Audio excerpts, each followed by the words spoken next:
നല്ലൊരു ജീവിതം എനിക്ക് വേണമെന്ന്. അങ്ങനെ വീട്ടുകാരെ നാട്ടുകാരെ എതിർത്തിട്ട് ഞാൻ അയാളുടെ കൂടെ ഇറങ്ങി വന്നേ.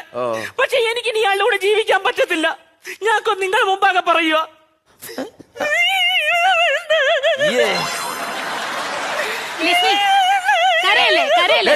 സമാധാനായിട്ട് കാര്യം പറ. ലക്ഷ്മി വീടല്ല അത് മനസ്സിലാക്ക്. നിനക്ക് അറിയാതെ കാര്യം നിനക്ക് എന്തെങ്കിലും പറയാനുണ്ടെങ്കിൽ പറ. കാര്യം പറ. എടി കൊഞ്ഞണം കുത്താതെ കാര്യം പാടി അങ്ങോട്ട്. അതായത് 16 വർഷമായി ഞങ്ങളുടെ കല്യാണം നടന്നിട്ട് എന്തൊരു സ്നേഹത്തോടു കൂടിയാ ഞാൻ എന്നോട് ഇറങ്ങി വന്നതെന്നറിയാമോ? എന്നെ ഭയങ്കര ഇഷ്ടമായിരുന്നു. എന്ത് ഞാൻ ചോദിച്ചാലും കൃത്യമായിട്ട് എനിക്ക് മേടിച്ചിരുന്ന വ്യക്തിയായിരുന്നു. പക്ഷെ ഇപ്പം ഒരു പൊട്ടിന്റെ ഉരുപ്പടി മേടിച്ചേർത്തില്ല, അറിയാവോ? തിന്നിട്ടില്ലെന്ന് പറയരുത്. ഇന്നലെ മേടിച്ചത് പുട്ടിന്റെ അരിപ്പൊടി. പുട്ടിന്റെ അരിപ്പൊടി അല്ല, ഒരു പൊട്ടിന്റെ ഉരുപ്പടി മേടിച്ചെന്നിട്ടില്ലെന്ന്. മനസ്സിലായോ? ഇവള് കരഞ്ഞല്ലോ.